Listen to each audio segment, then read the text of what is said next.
Olá a todos! Como é que vocês estão? Como é que nós estamos? Helder Araújo aqui no seu canal Luz no Fim do Túnel. Hoje, 2 de fevereiro de 2025, domingo em São Paulo. Estamos aqui na capital paulista. Tempestade leve agora, com alguns poucos raios e trovões, por volta aí de 25 graus. Alerta laranja. Chuvas intensas em várias regiões aqui da capital. Conforme prometido, hoje eu vou trazer alguns conteúdos da parte do professor Alfredo Jalif, este notável médico, neurocirurgião e psiquiatra que se dedica de maneira brilhante à geopolítica e é sem dúvida um dos 3 melhores analistas de geopolítica do mundo, na minha opinião. Escreveu vários livros, eu trago muitas vezes para o canal. Veja, e hoje falaremos aí, conforme prometido, falar sobre as guerras da inteligência artificial entre os Estados Unidos e a China, bem como o efeito Xi Jinping, né? Vejo muitas pessoas desprezando a China como se fosse um mero imitador, uma mera fábrica, né, produtiva do grande capitalismo. Acho perigoso, perigoso considerar a China desta forma. Bom, vamos lá. Como é que se construiu historicamente a disputa da inteligência artificial entre Estados Unidos e China, que estamos vendo agora de uma maneira assim quase que no auditório, assim, assistindo de camarote, né? Esse problema aí do DeepSeek, e já tem um outro software aí, o Quark, do Alibaba. Vejam só, pessoal, vamos primeiro trazer 3 fatos relevantes e que devem ser vistos de maneira histórica e também simbólica. Há 8 anos, especificamente em 2017, vejam, tudo isso que está acontecendo agora, de certa forma, já estava escrito na pedra, né? Já estava inscrito nas tabuinhas cuneiformes. Isso é uma metáfora, né? Veja, há 8 anos saiu uma nota no Financial Times, há 8 anos, o artigo dizia que o presidente Putin estava em uma escola infantil, numa aula ao ar livre em Moscou. Veja, era um dia aí de algum tipo de celebração, talvez o dia do conhecimento, e o Putin escolheu aquela escola e aquele momento, né? E falava-se, em algum momento, falou-se sobre inteligência artificial, né? E também sobre o futuro da Rússia e o futuro da humanidade. E aí ele foi perguntado por uma criança, né? Qual vai ser o futuro da Rússia? Quem vai dominar o mundo? Existe essa possibilidade? O Putin disse calmamente: veja, o futuro pertence a quem dominar e liderar a inteligência artificial. Quem governar a inteligência artificial governará o mundo. É simples assim. Veja, Vladimir Putin disse isso em 2017.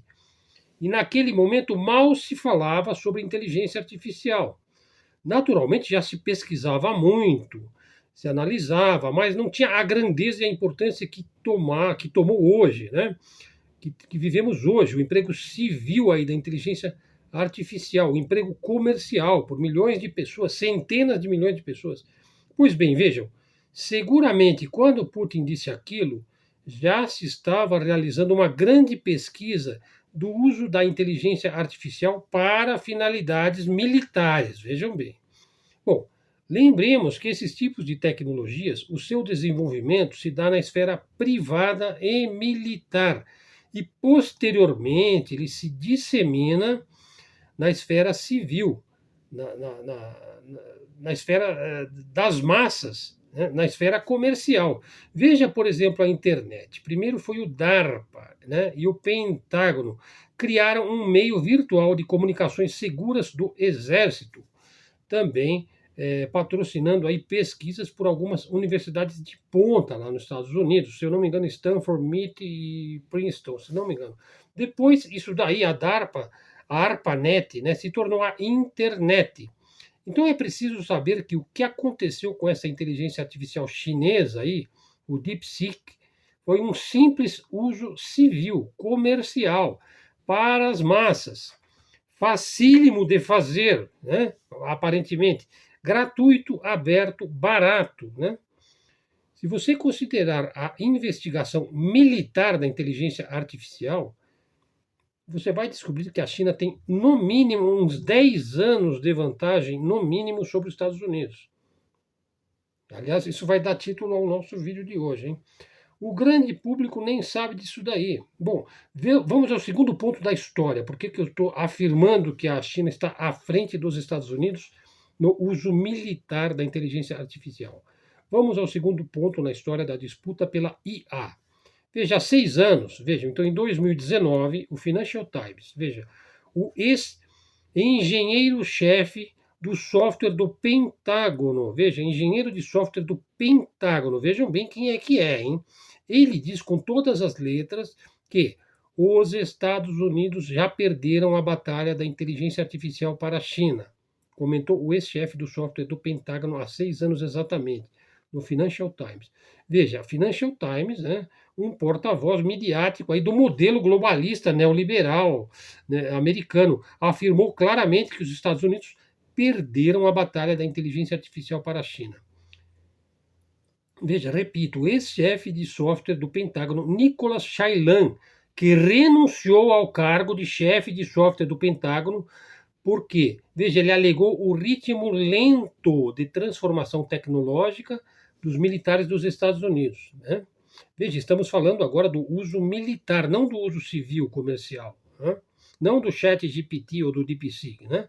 Estamos falando do uso militar para armas, mísseis, bombas, caças, submarinos, drones, ondas eletromagnéticas, por aí vai. Veja, existe um índice de inteligência artificial publicado pela Stanford, né? Veja, foi publicado em 2017 pela primeira vez. Veja, é compilado por um grupo de especialistas do meio acadêmico e da indústria. Esse índice avalia as capacidades técnicas, faz comparativos, custos, aspectos éticos ligados à inteligência artificial, só que ele não analisa no âmbito militar. Veja, sequer ele tem conhecimento da liderança da China nesta área. Veja, esse tipo de ranking aí, como o de Stanford, são suspeitos como fonte de informação em assuntos geopolíticos e geoestratégicos. Veja, é como você fazer uma enquete aí com perguntas feitas para obter uma certa resposta, que é a que se deseja, não vale nada nesse caso, é água com açúcar. Veja, isso também acontece com avaliações de inteligência artificial. Obviamente, Stanford escolhe todo um perfil das inteligências artificiais que existem dentro dos Estados Unidos e dá-lhe uma babação de ovo, né? Pois não sabem o que os russos têm, principalmente não sabem o que os chineses têm. Então, para que serve esse índice? Né? E assim, eles selecionam quais são os melhores dos Estados Unidos, os avaliam e geram seus relatórios. Né? E daí concluem que os Estados Unidos são os primeiros em inteligência artificial. O presidente dos Estados Unidos repete isso daí hipnoticamente, na leitura do teleprompter, em sua rede social e por aí vai. Eles se acham os maiorais, os maiores. Né? Então, os Estados Unidos, veja, eles só seriam os primeiros em inteligência artificial se a China não existisse.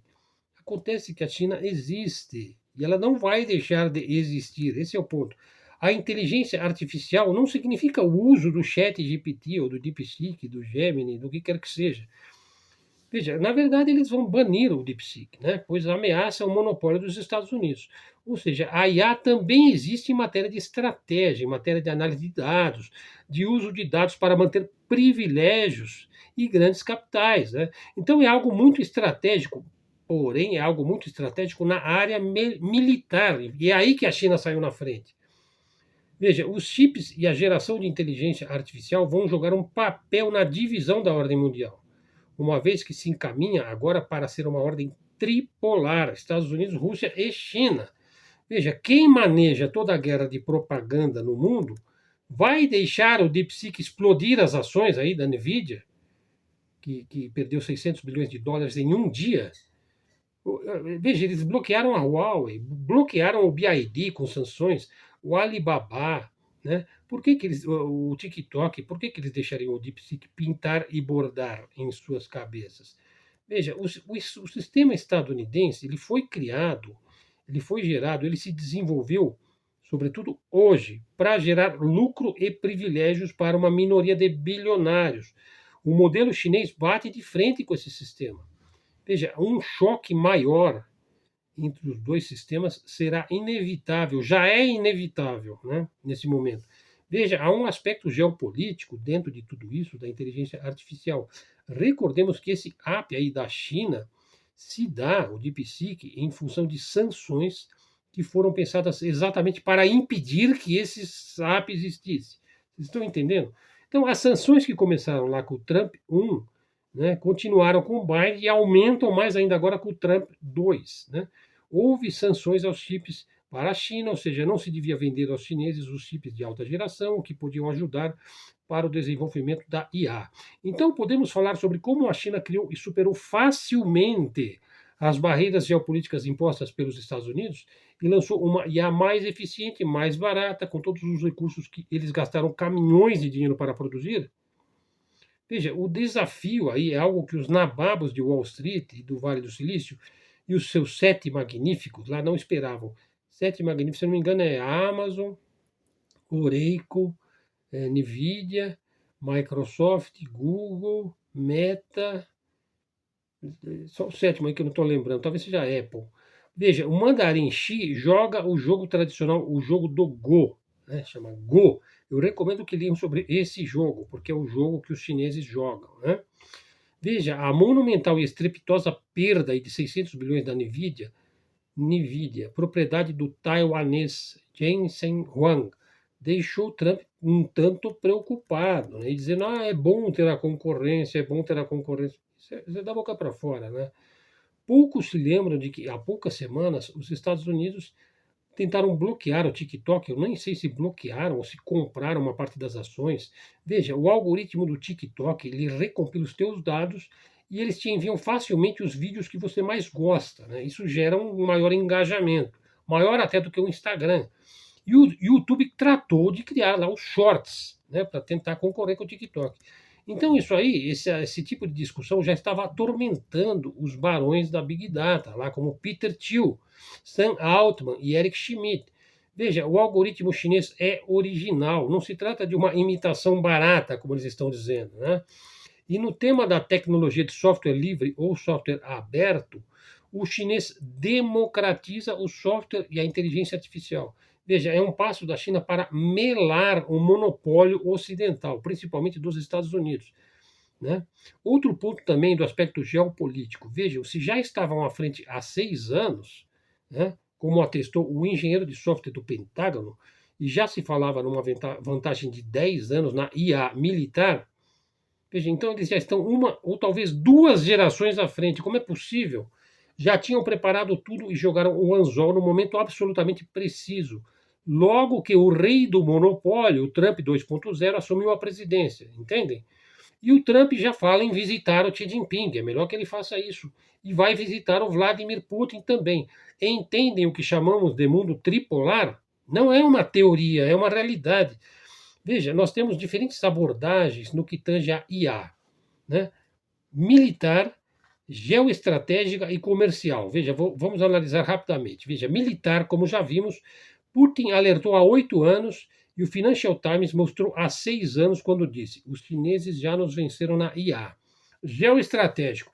Veja, foi a aliança plena entre a Rússia e a China, né? Reafirmada no primeiro dia desse ano.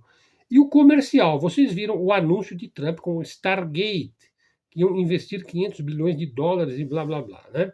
Bom, há várias empresas de primeiro nível no Silicon Valley dos Estados Unidos. Daí vem DeepSeek, como se fosse pouco, mandam a IA do Alibaba de Jack Ma. Veja, o Jack Ma não estava perseguido pelo Partido Comunista Chinês, como vendia a nossa mídia atlanticista aqui? Não, não estava. O Alibaba diz aí, olha, eu tenho uma IA ainda melhor do que todos vocês juntos, inclusive melhor do que o DeepSeek, que é o Quark. Quer dizer, então não vai parar. Eles vão ter que proibir uma, proibir outra, fazer sanções e continuar fazendo sanções e taxações e por aí vai. Né? Ora, o Alibaba foi autorizado por Xi Jinping, é óbvio. E o Trump quer fazer o Stargate aí com o Jázaro Sam Altman. Parece que o Sam Altman é o grande perdedor dessa história. Né? Então, quando todos já se preparam para bloquear o DeepSeek, pois tem calafrios com a concorrência, aparece o Alibaba. Né? Talvez seja o Alibaba e os 40 ladrões, que é isso que eles estão dizendo. Veja, o ponto aqui é que esses tipos de tecnologia, de software, de hardware, eles não ocorrem de um dia para o outro. Veja, o diretor do Telegram mencionou, ele disse que esse tipo, que é um russo, né, que esse tipo de inovação, de desenvolvimentos rápidos da China, apesar dos bloqueios geopolíticos e geoeconômicos que os Estados Unidos impõem, né, por exemplo, não pode vender chips para a IA da China, tem que bloquear lá a empresa de chip e de impressora ultravioleta para a China. Ele diz o seguinte, o diretor do Telegram, ele disse que a educação na China está muito à frente, ela é melhor e mais avançada em termos de meritocracia e de eficiência do que a dos Estados Unidos. Simples assim. Então eles já estão uma ou duas gerações na frente. Então é fatal que quando a mídia, que é a nossa mídia sionista, que diz que a China é a terra das coisas baratas, de má qualidade, feita por escravos, que só sabem copiar, que seus produtos são de má qualidade, que são subdesenvolvidos, são orientais, são amarelos, são comunistas, não caia nessa esparrela. É perigoso desprezar o país do dragão. Não é inteligente desprezar esse avanço chinês. O Ocidente está marcando toca. Né? Ele deveria estudar este fenômeno, em vez de desprezá-lo. O fato real é que a China já está em primeiro lugar em várias áreas. Daí podem gerar esse tipo de tecnologia facilmente, em pouco tempo, e de forma incrivelmente barata. É uma coisa para se ficar pasmo. Então, veja, aqui está o ponto. O Ocidente precisa parar imediatamente de distorcer, de falsificar a história da China. A sinofobia tem que parar. É urgente começar a estudar a China, como os sinólogos, né, que você tinha nas universidades, uma cadeira de sinologia, faziam há 50, 60 anos atrás. Né? Aí, quando o diretor do Telegram comenta que a educação da China é de fazer inveja, que é uma das melhores do mundo, se é que não é a melhor, isso não é para gerar despeito, inveja, né? Dor de cotovelo. É preciso aprender com esses caras. E é preciso aprender logo. Veja, e a Índia ela vai entrar com tudo nesse mercado de IA. Então preste atenção, hein? E isso vai ser muito benéfico quando a Índia entrar, porque o Silicon Valley ele aposta tudo em seu monopólio, né? E em seus trilhões. Veja, ele vai ter que mudar a sua estratégia. O Silicon Valley, anotem, será o próximo cinturão da ferrugem nos Estados Unidos. Pesquise isso daí no DeepSeek. O que é o cinturão da ferrugem? Hein? E o Alibaba acaba de anunciar que o seu modelo, o seu poder computacional, se eu não me engano é Quark, né? Eram superiores ao DeepSeek e a todos os outros, hein? Veja, então a China dá um golpe de Kung Fu aí nos grandes nichos que geram o grosso da especulação financeira e do crescimento econômico dos Estados Unidos. Veja, a inflação agora é um dos pontos que Donald Trump diz que vai combater, né? Bom, é difícil saber agora o quanto Xi Jinping bateu na economia de Donald Trump. Parece que o Trump ele quer evitar aí um maior número de sanções para a China. Então não sabemos direito como é que vai ser esse processo dos Estados Unidos sancionando a China. Eu acho que isso só tende a beneficiar a China e prejudicar os Estados Unidos, é minha opinião. Né? Então veja, ele precisa. O Donald Trump ele quer impor tarifas, tarifaços, taxações, praticar protecionismo ao máximo, não é assim? Ele quer impor, principalmente aos seus países aliados, né? E ele vai precisar negociar com a China. Outra coisa, ele vai precisar diminuir os impostos nos Estados Unidos, porque o custo de vida vai aumentar drasticamente se ele taxar os produtos que ele importa, né? Ele também vai precisar controlar lá a emissão do dólar, né? Ou então ele que feche lá o Fed e faça uma outra coisa, né? Não sei, o Bitcoin, não sei. Então, uma coisa é que os Estados Unidos impõem sanções e tarifas a uma economia fraca, isso é uma coisa. Outra coisa é impor tarifas e sanções a um país como a China. É um risco. E o Trump sabe que é um risco e sabe que não pode errar, né? Veja, as tarifas de Wall Street estão nas nuvens, sobretudo as ligadas ao setor tecnológico. Já as tarifas lá da China estão sob controle. Veja, a China produz muitos milionários, preste atenção. E os Estados Unidos? Os Estados Unidos produzem uns poucos bilionários, né, que ficam dançando a baiana lá em volta do Trump. Vocês entendem a diferença entre você produzir muitos milionários no país do dragão e uns poucos bilionários nos Estados Unidos? Compare, hein? Veja, e hoje o ouro subiu muito, hein? E sabe quem é que já está no top? Quem que é o primeiro produtor de ouro no mundo? É o país do dragão, né? Bom, obviamente que os Estados Unidos têm muito ouro, assim como a África do Sul, Rússia. Bom, tudo isso pesa bastante na balança do ouro, no momento em que se fala muito sobre o pagamento das dívidas externas em dólar. Né? Se os países ficarem depauperados, eles não vão mais poder pagar suas dívidas externas em dólar. Bom, concluindo, veja, ninguém achou estranho, né, que o Trump anunciou Stargate e o Elon Musk não conseguiu levantar 20 milhões de dólares, como ele mesmo disse lá no X. Veja, o homem que dizem ter 500 milhões de dólares não consegue ter 20 milhões de dólares. Como é possível isso? Porque é tudo dinheiro de fumaça, é tudo financeirismo, é tudo dinheiro eletrônico, não tem lastro nenhum, é dinheiro inventado, né? É dinheiro virtual, dinheiro de verdade eles não têm. Sim, porque tem algo muito teatral por trás do Elon Musk. Veja, o SoftBank, lá o banco japonês que está a ponto de quebrar e que vai investir aí na Stargate. Bom, para concluir o assunto, e vamos deixar algumas coisas no ar. Vejam, esse lance das tarifas do Trump é estranho e perigoso. As suas tarifas, pegar a Groenlândia, tomar o canal do Panamá, né? Tomar o Canadá, vamos esperar. Veja, quem espera demonstra cautela, né? Vamos ver como vai ficar. Vamos ficando por aqui. Se você chegou até aqui, dá um like no vídeo, faz um comentário, verifique se você está seguindo o canal. Se não estiver, já segue o canal, replique nas suas redes, traga um seguidor para o canal Luz no Fim do Túnel. Canal de livre expressão e comunicação, canal da mídia independente, da mídia alternativa. Obrigado a todos, vamos ficando por aqui. Até a próxima e fiquem com Deus.